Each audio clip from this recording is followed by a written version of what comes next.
वर्ग अंतराल और बारंबारता दो चीज़ें दी गई हैं और यहाँ पर हमें माध्यक भी दिया गया, लेकिन इसमें क्या है कि ये जो बारंबारता है इसमें x और y में वैल्यूज़ दी गई, हमें x y का मान यहाँ से बताना है। ठीक है, वर्ग अंतराल कितना है 0 से 10, 10 से 20, मतलब क्या पता लग रहा है कि वर्ग का जो अंतर है ना वो कितने कितने का है, 10 10 का है। सबसे पहले हम संचयी बारंबारता जो CF होती है वो निकालेंगे। वो कैसे आती है, बारंबारता से संचयी बारंबारता आती है, मतलब कि इनको संचित करके आती है। 5 को एज इट इज लिखेंगे, फिर अगली संख्या का हमें पता है कैसे करनी होती है, जोड़ के लिखना होता है, तो 5 + x हो जाएगा, 5 + x। अब 5 + x में कितना जोड़ना है हमें, 20, तो ये हो जाएगा 25 + x। अब इसमें 15 जोड़ेंगे तो 25 और 15 हो जाएगा हमारा 40 + x। फिर क्या है अगली संख्या y, तो 40 + x + y, और लास्ट में कितना है 5, तो 40 में 5 और जोड़ेंगे हो जाएगा 45 + x + y। मतलब कि लास्ट टर्म जो होती है इसका हमें पता है क्या होती है, n होता है, लेकिन हमारे पास कितनी आई है, संख्या आई है, देखो n कितना दिया गया है, यहाँ पर n का मान दिया गया है 60। ठीक है, और यहाँ से n कितना है हमारे पास, 45 + x + y का मान बराबर किसके रखेंगे, 60 के। तो यहाँ से देखो x + y इस साइड रखेंगे, जो भी है 45 से इस साइड चला जाएगा, 60 - 45 हो जाएगा, तो x + y का मान कितना आ जाएगा, 60 में से 45 घटाएंगे 15। इसको रख लेंगे क्योंकि इससे हमारा क्वेश्चन होने वाला है। इसको इक्वेशन फर्स्ट का नाम दे देंगे।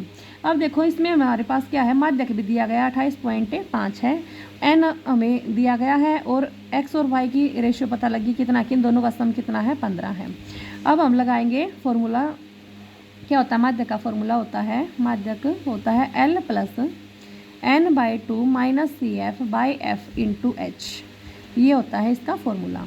तो इसके लिए हमें किस किस की रिक्वायरमेंट है, देखो n हमारे पास n/2 कर लेंगे, f और h हमने निकाल लिया, l और f और CF की वैल्यूज़ निकालनी है।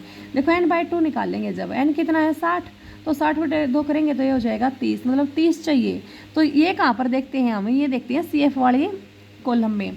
यहाँ पर देखो 5 + x से तो बड़ा है ना 30, 25 + x में कहीं 30 मिलेगा, तो हम इसके नीचे वाली लाइन को अंडरलाइन कर देंगे। इसे जस्ट ऊपर तो होती है CF, तो CF का मान हो गया हमारे पास 5 + x, इसके सामने होता है F और इसके सामने होता है L, और यहीं से आता है हमारा H। सभी वैल्यूज़ लिख लेंगे। L कितना आ गया हमारे पास, L का मान 20 आ गया। H मतलब कि इनके बीच का अंतर कितना, वर्ग अंतराल में 10 10 का अंतर है, तो H का मान 10 हो गया, और F का मान भी कितना आ गया हमारे पास, 20 आ गया, और CF कितनी आ गई, जो भी हमने 25 + x माना था उससे जस्ट ऊपर क्या होता है, CF होता है, तो हो गया 5 + x।